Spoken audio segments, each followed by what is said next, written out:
अच्छा, ठीक है, मेरी आवाज स्क्रीन भी विजिबल है? यस। ठीक है। कौन सी सोचते हैं?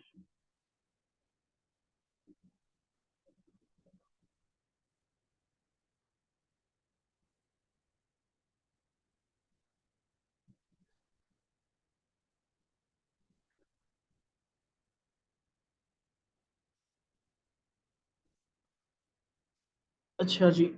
हमने प्री पार्टीशन के जो थीम्स थे, जो टॉपिक्स थे, उसको कवर कर लिया। पास्ट पेपर वगैरह भी आप लोगों ने काफी हद तक कवर कर लिए हैं। अब हम नेक्स्ट जो फेज है हमारा पोस्ट पार्टीशन का, उस पे मूव करेंगे, ताकि हम पोस्ट पार्टीशन के भी टाइम को कवर कर कर इसमें जो इवेंट्स बेस्ड थे उनको हम देख लें। फिर उसके अलावा जो उन इवेंट्स की इम्पैक्ट क्या पड़ रहे थे सोसाइटी पर एज अ होल, हमारे पॉलिटिकल सिस्टम पर, उसको भी हम थोड़ा देख लेंगे। फिर उसके अलावा आजकल हमारा जो ये फियास्को टर्मोइल वगैरह चल रहे हैं, इसको भी हम थोड़ा ऑब्जर्व करेंगे कि ये जो पुरानी लेगेसी है, at the after very soon जब पाकिस्तान आज़ाद हुआ था, उस टाइम की लेगेसी ही क्या प्रिवेल कर रही है कि हमने थोड़ा अपनी हिस्ट्री से कुछ सबक सीखा है, कुछ लेसन हमने सीखा है। तो आपको जब ये इस इवेंट्स को मैं बताऊंगा, थोड़ा हम इसको डिस्कस करेंगे, पढ़ेंगे, तो आपको ये रियलाइज होगा कि अभी भी तकरीबन सेम चीज़ें ही चल रही हैं। We have never learned from our history, and I am really sorry to say that still Pakistan is facing same issues which she was facing at the time of independence. ठीक है। उसमें जो एक सबसे बड़ा फैक्टर था ना, वो था कॉन्स्टिट्यूशन का, कि कॉन्स्टिट्यूशन के काम और कॉन्स्टिट्यूशनल फ्रेमवर्क के अंडर रहकर हमने काम कैसे करना होता है। जब आप उस चीज को फॉलो नहीं करते, जो एक बेसिक सोशल कॉन्ट्रैक्ट होता है बिटवीन अमंग मैसेज, जब आप उस चीज को फॉलो नहीं करते हैं, तो किसी भी स्टेट की जो एक पिलर्स होते हैं, उस पिलर्स को अगर किसी ने हिलाना है, ब्रेक डाउन करना है, स्प्लिट क्रिएट करना है, दरार पैदा करनी है, तो सबसे सिंपल भी होता है कि आप उस कंट्री के कॉन्स्टिट्यूशन पे अटैक करते हैं। स्टार्टिंग के टाइम में हमारा कॉन्स्टिट्यूशन इतना नहीं था कंसिडर किया जाता, क्योंकि हमने 9 साल तो कॉन्स्टिट्यूशन बनाने में लगा दिए थे। 9 साल के बाद 2 साल में हमने उस कॉन्स्टिट्यूशन को ही एब्रोगेट कर दिया था। उसके अलावा फिर हमने 1962 का हमने कॉन्स्टिट्यूशन बनाया, और उसको भी हमने 7 साल के बाद 1969 में उसको भी हमने एब्रोगेट कर दिया। फिर हमने 1973 का कॉन्स्टिट्यूशन बनाया, और 1985 में हमने उस पर अमेंडमेंट करके उसको भी साइडलाइन कर दिया। इसी तरह फिर चलता रहा प्रोसेस, और फिर 2010 में जब 18वीं तरमीम पास हुई, रेजोल्यूशन ऑफ पावर हुआ बिटवीन प्रोविंसेस एंड सेंटर, तो ये स्ट्रोंग हुई हमारी पार्लियामेंट और थोड़ा स्ट्रोंग हुआ हमारा कॉन्स्टिट्यूशन। लेकिन अगर आप आज का करंट टाइम देखेंगे, तो आपको यही ऑब्जर्व करेंगे कि स्टिल पाकिस्तान में कॉन्स्टिट्यूशनल सुप्रीमेसी नहीं प्रिवेल कर रही, बल्कि यहाँ पर माइट इज राइट का कॉन्सेप्ट जो है इस टाइम एनजेंडर है। तो ये सारे इवेंट्स जो थे, जो पहले 1947 से लेकर 1958 तक हुए, फिर 58 से 71 के टाइम फ्रेम में जो इवेंट्स हुए थे, वो same to same condition still अभी भी प्रेजेंट है। हम उसको भी ऑब्जर्व करेंगे। एडमिनिस्ट्रेटिव क्या क्राइसिस थे, पॉलिटिकल क्या क्राइसिस थे, इकोनॉमिक क्या क्राइसिस थे, सोशल क्या क्राइसिस थे, रिलीजियस रिलीजियस क्या क्राइसिस थे, ठीक है, और कॉन्स्टिट्यूशन क्या क्राइसिस थे। जब हम इन क्राइसिस को देखेंगे, तो आप एक अपने अंदर एक ऑब्जर्व करेंगे उस तमाम थिंग्स को, जो एक चीज होती है कि हम अपनी गलतियों से क्यों नहीं सीख रहे हैं। उसके अंदर रोल जो है हमारी पॉलिटिकल लीडरशिप का बहुत ज्यादा है, ऑगमेंट रोल है उनका। उन्होंने कभी भी अपनी अना के अलावा बात नहीं की है। हमेशा अगर डायस्पोरा आप देखेंगे पॉलिटिकल लीडरशिप का, वो हमेशा सर्कुलेट कर रहा होता है उन्हीं की पर्सनल विल पे और उन्हीं की पर्सनल डोमेन्स पे, जहां पर उनको लगता है कि वो प्रोटेक्टिव है, जहां पर उनको लगता है कि उनके जो जुरिस्डिक्शंस में चीजें आ रही हैं, that are only safe for them. जरा सी भी उनके खिलाफ की बात होगी, तो वो सारे का सारा निज़ाम भी उलट देते हैं। तो ये सारे वो प्लान्स थे कि जो बेसिकली हमने प्री पार्टीशन के टाइम पे नोटिस किए थे, और स्टिल आफ्टर इंडिपेंडेंस नोटिस किए थे, स्टिल वही चल रही है। इस तरह की जब इनिशियल प्रॉब्लम्स पे क्वेश्चन आएंगे, 2023 का क्वेश्चन था ये जो अभी रिसेंटली पेपर हुआ है, तो उसमें एक क्वेश्चन या 2022 का था, if I am not wrong, तो उस पे उसने क्वेश्चन दिया था, वो आप लोगों ने इस मैं जो आज का क्लास दूंगा उसके बाद आपने उसको सोल्व करना। पहला या तीसरा क्वेश्चन था कि जो फंक्शनल स्ट्राइफ थे, फैक्शनल स्ट्राइफ थे 1947 से लेकर 1958 तक, उस पे आपने एक नोट लिखना है। वो हम डिस्कस भी कर लेंगे इस पूरे टॉपिक में, फिर हम उसको फर्दर ऑन अटेम्प्ट भी करेंगे। फाइन। उनसे पहले हम देखेंगे कि जो पार्टीशन का प्लान हुआ था उसके मुताबिक पाकिस्तान और इंडिया क्या इस तरह के वो एक्टिविटीज कर सकते थे कि जो ये एक एक्नॉलेज कर सकते थे कि Pakistan and India now both are the independent state. हम उसको भी थोड़ा डिस्कस करते हैं ताकि आपके माइंड में एक पिक्चर ड्रा हो जाए कि पार्टीशन से पहले का पाकिस्तान कैसा था, क्यों इस तरह के मामला थे, पार्टीशन के बाद के जो मामला थे वो थोड़े चेंज कैसे हुए थे। उसमें सबसे पहले जो पार्टीशन प्लान था जो 18 जुलाई 1947 को ब्रिटिश की पार्लियामेंट ने अप्रूव कर दिया था, उस प्लान को 15 अगस्त 1947 जो इंडिपेंडेंस एक्ट है उसमें जो है इनकलकेट कर दिया था। वो इंडिपेंडेंस एक्ट के डिफरेंट जो थे आर्टिकल्स थे, डिफरेंट उनके सेक्शंस थे, डिफरेंट उनके प्रिंसिपल्स थे, लेकिन जो मेजर प्रिंसिपल्स थे हम उसको पहले डिस्कस कर लेते हैं बिकॉज ये आपकी प्री पोस्ट पार्टीशन के टाइम पर यही चल रहे हैं, अभी भी चल रहे हैं। पहला जो पॉइंट था वो था कि पार्टीशन ब्रिटिश इंडिया से पहले कभी भी किसी ने पार्टीशन ऑफ इंडिया की बात नहीं थी की। 15 अगस्त 1947 का जो एक्ट था इसके मुताबिक उन्होंने एक डोमेन तैयार कर दी थी कि हम दो कंट्रीज को डोमिनियन स्टेटस का लकब देंगे। डोमिनियन स्टेटस होता है कि अब हम इनके मामलात में इंटरफेयर नहीं करेंगे, ये there both are now the independent state. वहां पर जो कॉलोनियल एरा था, जो इंपीरियलिज्म की अप्रोच थी, उसको एब्जेक्ट कर दिया गया था, उसको खत्म कर दिया गया था, एलिमिनेट कर दिया गया था। उसके बाद वहां पर उनको इस वे में ड्राफ्ट कर दिया गया था कि जब तक वो अपना कॉन्स्टिट्यूशन नहीं बनाते वो 1935 के प्री एम्बल को ही फॉलो करेंगे। और उस प्रीएम्बल की बेसिस पे कुछ प्लान्स जो थे वो इस पार्ट का हिस्सा थे। पहला पॉइंट था कि जो पार्टीशन ऑफ ब्रिटिश इंडिया होगी उसको दो हिस्सों में डिवाइड कर देंगे, पाकिस्तान एंड इंडिया। पाकिस्तान को फर्दर वो दो हिस्सों में डिवाइड कर देंगे, east Pakistan and west Pakistan. East Pakistan वो है कि जो आजकल बांग्लादेश बना हुआ है, और west Pakistan that is which is still we are living in it. ठीक है। और इंडिया वो सारी जो डिवीजन का हिस्सा था, India became the separate state. तो ये तीन बेसिकली डिवीजन की गई थी, दो पाकिस्तान की, एक ईस्ट और एक west Pakistan, and third India की जो एक बिल्कुल एक सेपरेट और एक इंडिपेंडेंट स्टेट बन गया था। तीन बेसिकली डिवीजन थी। इस डिवीजन के मुताबिक जो गवर्नर जनरल के पास पावर्स थी, गवर्नर जनरल बेसिकली एक सेरिमोनियल पावर जो था अपने हैंड्स में रखता था। सेरिमोनियल वो होता है कि बाय कॉन्स्टिट्यूशंस आपको पावर दी जाती हैं, लेकिन आप उसमें इतने स्ट्रोंग नहीं होते कि आप ट्रूली वे में इम्प्लीमेंट करवा सकें। जिस तरह पाकिस्तान के जो प्रेसिडेंट है उसके पास पावर्स बहुत ज़्यादा हैं, लेकिन वो कभी अपनी पावर्स को सही ट्रूली वे में यूज़ नहीं कर सकता क्योंकि पाकिस्तान में प्राइम मिनिस्टर और पार्लियामेंट जो है ज़्यादा स्ट्रोंग है। एग्जेक्टिव ऑर्डर्स इतने एक्सेप्टेबल नहीं होते जो वो पास करता है प्रेसिडेंट 18वीं तरमीम के बाद। उससे पहले तो 58(2)B को हमने कॉन्टिन्यूसली यूज किया पॉलिटिकल इंस्टेबिलिटी क्रिएट करने के लिए बाय फरूक लगारी। ठीक है। उसने दो असेंबलीज डिसॉल्व की थी 93 और 96, 90 या 93 में, क्योंकि पर्सनल रिवेंज हो गए थे और बहुत से मामला बिगड़ गए थे। तो जब गवर्नर जनरल उन्होंने डिसाइड कर लिया तो इंडिया का जो गवर्नर जनरल था डेट वाज लॉर्ड माउंटबेटन। उसको लॉर्ड का जो टाइटल था खत्म कर दिया गया था वाइस राय का, उसको गवर्नर जनरल का टाइटल दे दिया गया था, and that was the first and last governor general of Britain which worked in India. On the other hands Pakistan के जो गवर्नर जनरल थे that was Quaid Azam Mohammad Ali Jinnah, and जो प्राइम मिनिस्टर थे first prime minister of Pakistan was Liaquat Ali Khan, and back to India the first prime minister was Jawaharlal Nehru. ठीक है। तो ये थोड़ा पार्टीशन का उन्होंने प्लान डिसाइड किया था। सेकंड बात की कि हमने पावर को अब कैसे ट्रांसफर करना है। हमने पार्टीशन की बात तो कर ली है, लेकिन हमने पावर को अब कैसे ट्रांसफर करना है। तो पावर्स का उन्होंने ऑलरेडी जो 3 जून प्लान में बताया था कि ये जो प्रोविंसेस हैं जहाँ पे मुसलमान मेजोरिटी में है और 45-46 के इलेक्शन में मुसलमानों ने अपनी मेजोरिटी शो अप करवा दी थी, तो वो बेसिकली उनको डिवाइड कर दिया गया था कि now that will be a part of Pakistan. ठीक है। जिसमें 4 प्रोविंसेस आपके वेस्ट पाकिस्तान में थे और 2 प्रोविंसेस असम एंड बंगाल जो थे आपके ईस्ट पाकिस्तान में थे। वो पावर्स जो थी ट्रांसफर हो गई थी और इसी पावर की बेसिस पे पाकिस्तान ने एक इंडिपेंडेंस हासिल की थी और इन प्रोविंसेस पे अपना एक इंडिपेंडेंट स्लोगन जो था जनरेट किया था bye there judicious victory which they one in the elections of 1945-46। तो इस ट्रांसफर ऑफ पावर की बेसिस पे फिर इंडिया और पाकिस्तान ने पाकिस्तान देन टू हिस्सों में डिवाइड कर दिया गया था। जो मेन फोकस था वो था governor general basic principle committee का। ये जो बेसिक प्रिंसिपल कमेटी और जो कॉन्स्टिट्यूएंट असेंबलीज का जो टाइटल था, इसमें बहुत ज्यादा कॉम्प्लेक्सिटीज थी।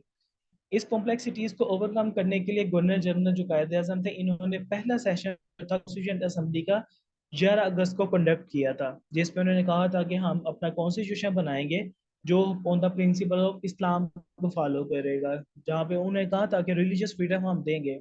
इनकी जो एक कोटेशन है, you are free to you are free, you are free, दो दफा उन्होंने कहा था, ठीक है, you are free to go to your churches, your temples और वट एवर जो religion is, state has no link with it.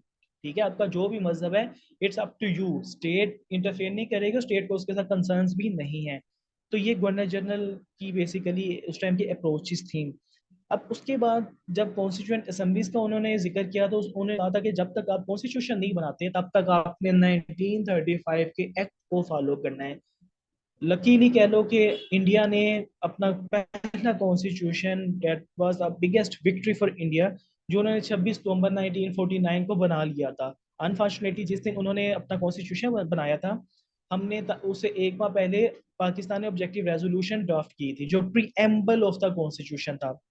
Preamble क्या होता है कि अक्कासी करता है कि आपका जो फर्दर फ्यूचर में कॉन्स्टिट्यूशन बनेगा वो इस डोमेन के मुताबिक बनेगा जिसमें sovereignty belongs to Allah almighty, कि हाकमियत मुल्क पाकिस्तान में सिर्फ अल्लाह ताला की होगी, उसके बाद अल्लाह ताला के बनाए हुए नाइब यानी कि बंदों की होगी, वाइस जिरेंट की।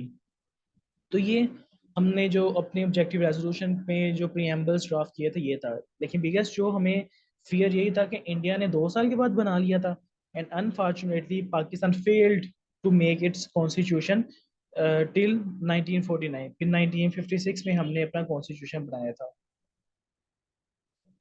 ठीक है, फिर है डिवीजन की। जब इंडिपेंडेंस हो गई, पाकिस्तान और इंडिया डिवाइड हो गए, फिर उन्होंने कहा था कि कैसे आपने एसेट्स की डिवीजन करनी है। एसेट्स होते हैं कि जो पाकिस्तान के हिस्से में वो तमाम चीजें आई थी जो पाकिस्तान को इंडियन इंडिपेंडेंस एक्ट के थ्रू उन्होंने ट्रांसफर करनी थी, इंडिया ने और ब्रिटिश गवर्नमेंट ने। यहाँ पर क्या हुआ कि 750 मिलियन जो थे वो पाकिस्तान, उस टाइम रिजर्व बैंक था वहां पे एग्जिस्ट कर रहे थे, पाकिस्तान के अकाउंट में वो ट्रांसफर होने थे। स्टार्टिंग में 200 मिलियन उन्होंने हमें दिया था इंडिया ने। उसके बाद जब गांधी जी ने वहां पर भूख हड़ताल कर दी थी, उन्होंने प्रोटेस्ट अपना कहा था कि पाकिस्तान को उनके जो एसेट्स हैं वो देने हैं, फाइनेंशियल एसेट्स। तो 500 मिलियन तब इंडिया ने पाकिस्तान को ट्रांसफर किया था। स्टिल अभी तक 50 मिलियंस जो है इंडिया ने ट्रांसफर करने हैं और वो अभी तक उन्होंने अपने पास रखे हुए हैं। तो ये वो टाइम था कि जब इंडिया ने अपना क्रूल बिहेवियर कहा था कि वो शो अप करवा दिया था। इसकी रीजन ये भी थी कि वहाँ के जो पंडित थे और जो ऑब्जर्वर थे, जो पॉलिटिशियंस थे, तो वो थॉट रखते थे कि पाकिस्तान बहुत जल्द जो है वो रीयूनिफाई हो जाएगा इंडिया में। ठीक है, तो इसलिए उन्होंने बहुत टफ टाइम दिया था पाकिस्तान को, but Pakistan made strong resilience to overcome all those fears, challenges, threats which India has composed on Pakistan. ठीक है, इसमें फाइनेंशियली भी पाकिस्तान को उन्होंने नुकसान पहुंचाया, एडमिनिस्ट्रेटिवली भी नुकसान पहुंचाया कि पाकिस्तान के पास स्टेशनरी परचेज करने के पैसे नहीं थे। है जब कायदे आजम ने अपना ऑफिशियल अकाउंट किया था, उन्होंने अपनी सैलरी 1 रुपया रखी थी, वो इसलिए रखी थी ताकि जितने मजीद लोग हैं वो ये समझ के सैलरी ना लें कि मैं नहीं ले रहा तो आप भी ना लें। इसलिए उन्होंने अपने वर्थ के मुताबिक उन्होंने कहा था कि मैं सैलरी लूंगा चाहे 1 रुपया ही क्यों ना हो। तो उन्होंने 1 रुपया सैलरी अपनी रख ली, 1 रुपीज उनकी सैलरी हो गई। और एक सैलरीज के बाद उन्होंने फिर जो एडमिनिस्ट्रेटिव अफेयर्स चलाने के लिए उन्होंने फिर स्टेट बैंक का इफ्तिताह किया, पोस्टल स्टैम्प्स वगैरह का उन्होंने एक जनरेट किया। तो ये सारे कुछ उन्होंने बाद में करते रहे, लेकिन स्टार्टिंग में जो पाकिस्तान के पास प्रॉब्लम थी वो यही थी कि उनके पास रिसोर्सेज की कमी थी। उनके पास ना तो मैन पावर थी, ना रिसोर्सेज थे, ना फाइनेंशियल नीड्स थी। वो सारा कुछ उनको रिक्वायर्ड था, लेकिन अनफॉर्चुनेटली इंडिया ने एग्रेसिव बिहेवियर की बेस पे वो पाकिस्तान के साथ बेहतर सलूक नहीं किया। फिर था कि जो प्रिंसली स्टेट्स हैं, during the time of independence 584 total princely states थी जो सब कॉन्टिनेंट में एग्जिस्ट करती थी। उसमें से कुछ मुस्लिम स्टेट्स थी और कुछ नॉन मुस्लिम स्टेट्स थी। कहीं पे सिखों की मोनोपली थी, कहीं पे मुसलमानों की मोनोपली थी, कहीं पे हिंदुओं की मोनोपली थी। इसी तरह डिफरेंट सेक्ट्स की वहाँ पर मोनोपली थी। इन सारे मामलात में जो उनका इंटरेस्ट था वो यही था कि मुसलमान की जो प्रिंसली स्टेट्स हैं वो मुसलमान को ज्वाइन कर ले। और Bahawalpur was the first princely state which joined Pakistan after independence। वहां पर जूनागढ़, हैदराबाद, कश्मीर, ये वहां से ही जो इश्यूज स्टार्ट हो गए थे कि क्योंकि उन्होंने कहा था ये प्लान के मुताबिक था कि उनके पास तीन ऑप्शंस हैं, या तो वो पाकिस्तान ज्वाइन करेंगे, या तो वो इंडिया ज्वाइन करेंगे, या तो वो इंडिपेंडेंट रहेंगे। तो यहाँ पर जो हरी सिंह थे, कश्मीर के जो ऑनर थे, जो राज कर रहे थे, उन्होंने कहा था कि हम पाकिस्तान इंडिया के खिलाफ को ज्वाइन नहीं करेंगे, हम इंडिपेंडेंट रहेंगे। लेकिन जब फिर वार स्टार्ट होगी 47-48 की वार होगी, तो वहां से फिर हरी सिंह ने इंडिया की सपोर्ट जो जब तलब की, तो तब पाकिस्तान को ये आइडिया हो गया कि इसका जो टिल्ट है ये टुवर्ड्स इंडिया है। फिर जितना ट्राइबल एरिया से पख्तून गए, उन्होंने वार कंडक्ट की। जो एरियाज थे मुसलमान अनेक्स्ट करना चाह रहे थे, बल्कि फ्री करना चाह रहे थे इंडिया के एग्रेशन से, वो उन्होंने अप टू 30% आज़ाद करवा लिया। रिमेनिंग इंडिया के पास रहा, थोड़ा कश्मीर के पास है। तो ये प्रिंसी स्टेट का उन्होंने स्टेटस जो था इंश्योर करवा दिया था कि तीन ऑप्शन है, पाकिस्तान, इंडिया या आज़ाद रहेंगे। फिर है जी सिटीजनशिप एंड मिनोरिटीज। इसमें उन्होंने बात बिल्कुल एक कन्फेस के तौर पर एडमिट कर दी थी कि पाकिस्तान के मिनोरिटी राइट्स जो हैं, फंडामेंटल राइट्स जो हैं, ह्यूमन राइट्स जो हैं, उन पे किसी किस्म का जीरो टॉलरेंस पॉलिसी अडॉप्ट की जाएगी। देखिए ये जस्ट एक बातें थी। Unfortunately these are were the science, just so called science of the Britishers. लेकिन पाकिस्तान दुनिया की तारीख में ये तीसरी बड़ी मैस माइग्रेंट्स था जिसमें ह्यूज अमाउंट ऑफ लोग जो थे वो मारे गए थे। सिख भी थे, मुसलमान भी थे और हिंदू भी थे। तीनों कम्युनिटीज का नुकसान हुआ था क्योंकि बहुत बड़ी माइग्रेशन थी। एक तो जो डिवीजन उन्होंने की थी कि बांग्लादेश जो था, जो ईस्ट पाकिस्तान था, वो ऑलरेडी इंडिया के साथ था। तो वेस्ट पाकिस्तान से ईस्ट पाकिस्तान में जाना ऐसी था जैसे वेस्ट पाकिस्तान से पहले इंडिया में जाना, इंडिया से फिर आपने ईस्ट पाकिस्तान पे जाना है। तो इन सारे सरकमस्टांसिस में उनको सबसे ज्यादा प्रॉब्लम क्रिएट करनी पड़ी थी। और 14 मिलियन लोगों ने इस सारे इमिग्रेंट्स पे या माइग्रेशन पे जान वगैरह का नुकसान हुआ था उनका। ठीक है, डिस्प्लेड हो गए थे कि वो अपने मकाम पर पहुंच ही नहीं थे सके सही तरीके से। So that was the basic mass huge mass killing ever recorded in the history of the world. फिर आते हैं जी, अब देखते हैं कि ये थोड़ा उनके फीचर्स थे कि कैसे आपने डोमेनियन स्टेटस दे दिया, मिनोरिटीज के राइट्स भी दे दिए, एडमिनिस्ट्रेटिव भी आपने एसेट्स की भी ट्रांसफर कर दी। उसके बाद अब हम देखते हैं कि ये सारे मामलात में इनिशियल प्रॉब्लम्स पाकिस्तान को है क्या थी। बेसिकली हम बात तो करते हैं प्रॉब्लम्स की, लेकिन वो इनिशियल प्रॉब्लम्स है क्या थी, अब हम उसको थोड़ा नोटिस करते हैं। पहली प्रॉब्लम हम देखते हैं फैक्शनल स्ट्राइफ। फैक्शनल होता है समाजी, ग्रोही ग्रोही झगड़े होते हैं। मतलब कि जो सोशल बेस पे होते हैं, जो सोशल इश्यूज हो गए, अनएम्प्लॉयमेंट की बेसिस पे झगड़े हो गए, पॉवर्टी की बेसिस पे झगड़े हो गए, एजुकेशन की बेसिस पे झगड़े हो गए, पीयर ग्रुप्स की बेसिस पे झगड़े हो गए। तो ये फैक्शनल स्ट्राइफ होते हैं जो ग्रोही झगड़े होते हैं, जो समाजी बेसिस पे या शख्सियत बेसिस पे होते हैं या ग्रुप्स की बेसिस पे झगड़े होते हैं। तो ये हम देखते हैं कि ये फैक्शन स्ट्राइफ जो थे, जो ग्रोही झगड़े थे, ये कौन कौन से थे और इन क्या क्या अभी भी चल रहे हैं या नहीं चल रहे। पहला था कि जो रिलीजियस एंड एथनिक स्प्लिट पैदा हो गई थी।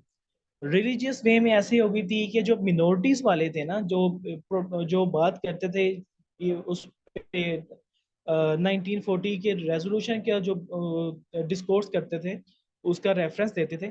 उनके मुताबिक ये था कि पाकिस्तान रिलीजियस मुल्क नहीं बन सकता, क्योंकि उन्होंने बात की थी दो कौमी नजरिया की 1940 के लाहौर रेजोल्यूशन में टू नेशन थ्योरी की बात की थी। तो उन्होंने कहा था कि अगर पाकिस्तान रिलीजियस मुल्क बन गया तो जो मिनोरिटीज रह रही हैं तो उनके राइट्स जो है बहुत ज्यादा मुतासिर होंगे। तो इसलिए वहां पर एक डिवीजन पैदा हो गई थी between religious scholars and secondly secular scholars के। सेकुलर वाले कह रहे थे कि लिबरल कंट्री होगी, रिलीजियस वाले कह रहे थे कि रेडिकल कंट्री होगी या ऑर्थोडॉक्स माइंडसेट की होगी, या इस्लामिक वैल्यूज के मुताबिक हम जो है ना अपने कानून बनाएंगे। तो ये जो डिवीजन आपस में पैदा हो गई थी बिटवीन रिलीजन एंड सेकुलर, ये दो आपका सारा का सारा जो कॉन्स्टिट्यूशन था और सारा का सारा जो पॉलिटिकल सिस्टम था उसको मुतासिर करी थी ये सारी डिवीजन। इसमें जो एथनिक ग्रुप्स कौन से होते हैं अंडरस्टैंड करने बात की है। एथनिक होते हैं कि जो पाकिस्तान में एथनिक फॉल्ट लाइंस हैं वो सारी वो फॉल्ट लाइंस हैं जो बेस करी होती हैं किसी एथनिसिटी की बेसिस पे। जिस तरह अगर आप साउथ पंजाब में चले जाओ तो वहां पे सही एथनिसिटी जो है ना एथनिक एथनिक लोग हैं।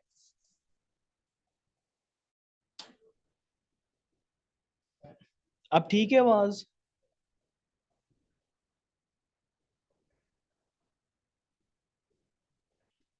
आयशा अब आवाज ठीक है? Okay fine. ओके, तो एथनिक कौन से होते हैं? एथनिक वो होते हैं कि जो एथनिक सिटी की बेसिस पे बात कर रहे होते हैं कि लाइक अगर साउथ पंजाब पे आप लोग चले जाते हो तो साउथ पंजाब में जो सिराइकी स्पीकिंग वाले हैं जो सिराइकी को अब्लाइज करते हैं या उसको प्रमोट करते हैं वो एक वन फॉल्ट लाइन है, एथनिक फॉल्ट लाइन है। इसी तरह जब आप वहाँ पर सिंध में चले जाते हो तो वहाँ पर आपको दो कौमें नजर आएंगी, एक महाजिर यानी कि जो महाजरीन है, और दूसरे आपको उर्दू स्पीकर्स नजर आएंगे। ठीक है, ये दोनों के आपस में भी कॉन्फ्लिक्ट्स वगैरह हैं। इसी तरह अगर आप केपी के वाइज इसी तरह अगर आप केपी के वाई साइड पे चले जाओगे तो वहां पर भी आपको डिफरेंट एथनिक ग्रुप्स नजर आएंगे, जिसमें पख्तून ग्रुप अलग अपनी आइडेंटिटी को प्रिवेल कर रहा है। उसके अलावा जो अफरीदी डायनेस्टी है वो अलग अपना प्रमोट कर रही है। इसी तरह अगर आप बलूचिस्तान में चले जाओगे तो वहां पर भी डिफरेंट आपको ब्रोही ब्रोही कास्ट मिलेगी और डिफरेंट ग्रुप्स मिलेंगे। इधर आप पंजाब में अगर आते हो तो यहाँ पर आपको पंजाबी मिलेंगे और सराइकी वगैरह का। तो इसी तरह वहां पर भी एट टाइम ऑफ इंडिपेंडेंस दो एथनिक ग्रुप्स बेसिकली ज्यादा थे थे बंगाली और एक थे पंजाबी। ठीक है, ये जो बंगाली और पंजाबी का आपस में कॉन्फ्लिक्ट चल पड़ा था या जो ईस्ट और वेस्ट का आपस में एक क्लैश हो गया था, उसमें सबसे ज्यादा नुकसान पाकिस्तान की सोवरेंटी और टेरिटोरियल इंटेग्रिटी को हुआ था। कैसे हुआ था कि जब दो कौमें ही आपस में या मुल्क जो डाइवर्स ओपिनियन रखते हैं, डाइवर्स एथनिक सिटी रखते हैं, जब वो ही नहीं आपस में कोलैबोरेट करेंगे, मिलकर नहीं रहेंगे, तो कभी भी ऐसा मुमकिन नहीं हो सकता कि वो एक ही माइंडसेट या एक ही चीज को फॉलो करें। तो ये डिवीजन हो गई थी, बेसिकली पोलराइजेशन की बुनियाद भी यहाँ से ही रखी गई थी। सेकंड था लैंग्वेज डिस्प्यूट। 1952 में ये एक मूवमेंट चलाई गई थी by Fazal Rahman, that was Bengali. उसने कहा था कि जब तक बंगाली को नेशनल लैंग्वेज का स्टेटस नहीं दिया जाएगा तब तक ये जो मूवमेंट है चलती रहेगी। हमने 1956 में जब ऑब्जेक्टिव रेजोल्यूशन हमने 1949 में पास की थी, उसके मुताबिक हमने एक बेसिक प्रिंसिपल कमेटी बनाई थी जिसका मतलब मकसद ये था कि जितना भी कॉन्स्टिट्यूशन है और जो आपने फ्यूचर में ड्राफ्ट करना है उन सब की आपने पब्लिक ओपिनियन लेकर हमने एक रिपोर्ट पेश करनी है और उस रिपोर्ट के मुताबिक फिर हम अपना कॉन्स्टिट्यूशन बनाएंगे। तो पहली रिपोर्ट 1951 में जब पेश की गई थी वहां पे उन्होंने लिखा था कि Urdu will be declared as a national language. वहां से डिबेट स्टार्ट हो गई थी कि 1867 की बात को उन्होंने ले लिया था कि जब उर्दू हिंदी कंट्रोवर्सी स्टार्ट हुई थी, क्योंकि हमने अपने माइंड में चीजें पहले ही उस चेन से गुजर चुके थे जिस चेन की वजह से पाकिस्तान आजाद हुआ था। दो चेन्स थी, एक लैंग्वेज और एक टू नेशन थ्योरी।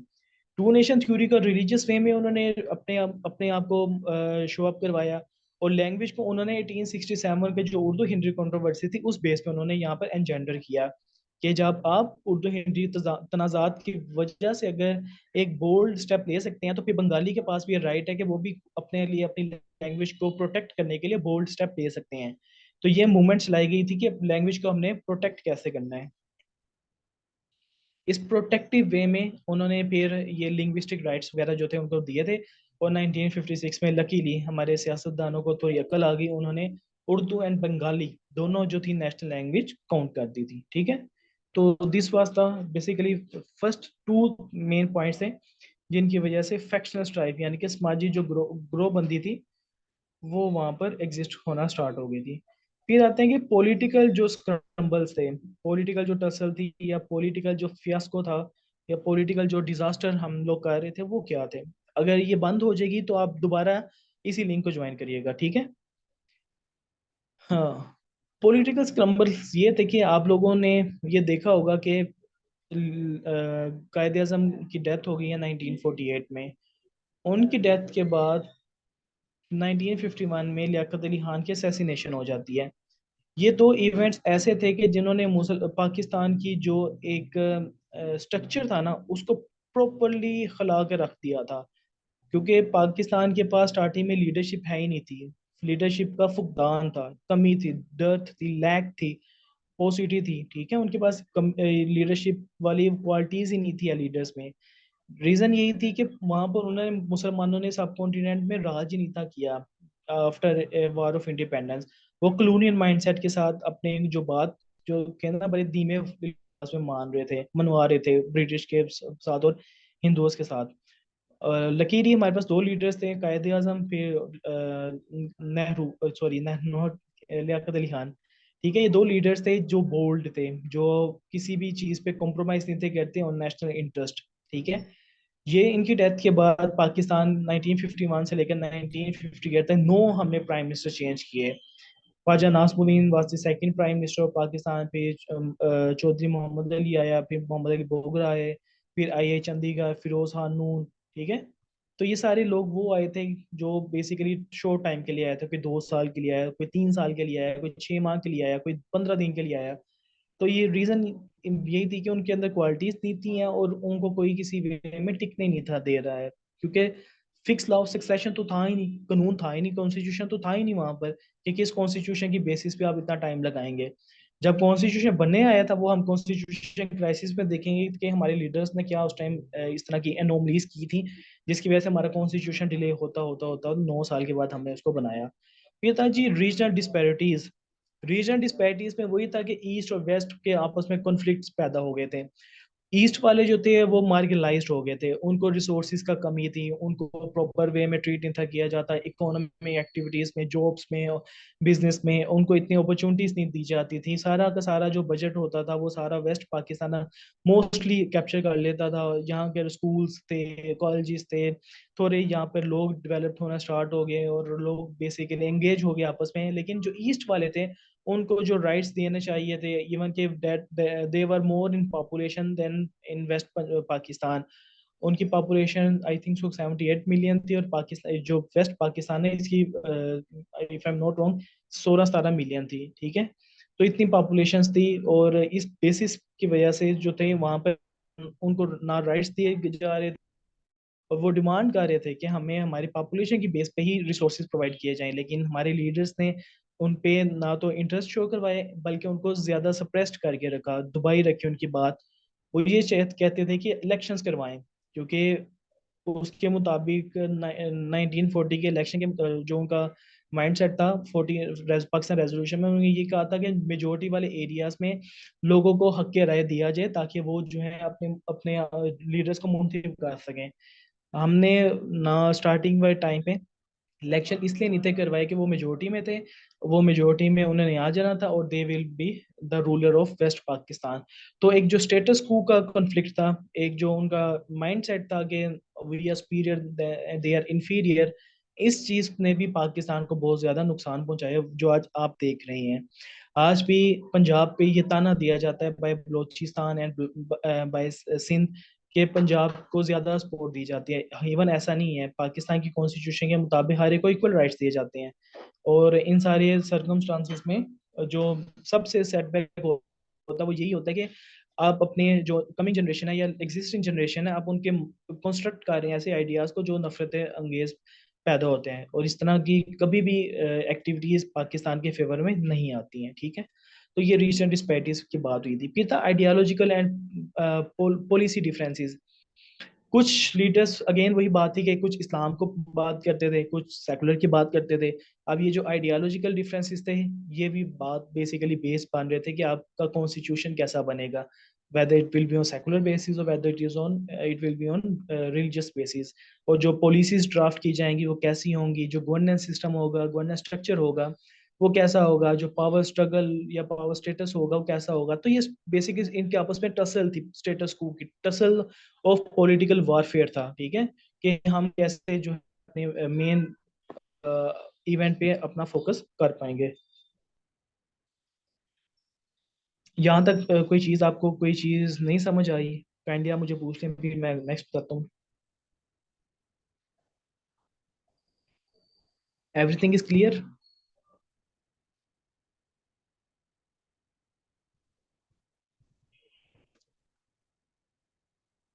फाइन। फिर था कि power imbalance and elite dominance. अभी भी आप देखोगे ना कि पावर इम्बैलेंसमेंट बहुत ज्यादा है पाकिस्तान में। रीजन यही है कि हम अपनी जो ग्रास रूट लेवल है, ना तो अपनी यूथ को मोबिलाइज कर सके हैं इस टाइम तक, और ना ही हम जो वुमेन है उनकी पार्टिसिपेशन को ऑगमेंट कर चुके हैं, और ना ही हम इतनी लीडरशिप क्वालिटीज या अपने एजुकेशन इंस्टीट्यूशंस में इस तरह का मोमेंटम नहीं क्रिएट कर सके कि हम लीडर्स पैदा करें। वहां पर आफ्टर पार्टीशन भी ऐसा ही हुआ था कि जितने भी लीडर्स थे या जितने भी गवर्नेंस को संभालने वाले लोग थे, वो सारे के सारे इंडिया ने अपने पास बाय थ्रेट रख लिए थे कि अगर आप पाकिस्तान जाएंगे तो हम आपको मार देंगे। इस तरह के उनको सिक्योरिटी थ्रेट्स दिए गए थे, जो फिर ये रीजन बना कि वो अपने ही जो जहाँ पे रह रहे थे वो वहां पर ही एग्जिस्ट करना स्टार्ट कर गए।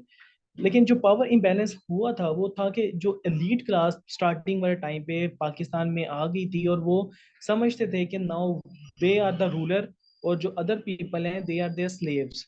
और इसी सेक्टर की वजह से जो एक मोनोपली थी और जो एक हेजमोनिक कॉन्फ्लिक्ट था, ये स्टार्ट हो गया था। और इन वजह से फिर एक प्रोडा एक्ट आया था, people representative office disqualification act, PRODA act 1949 में।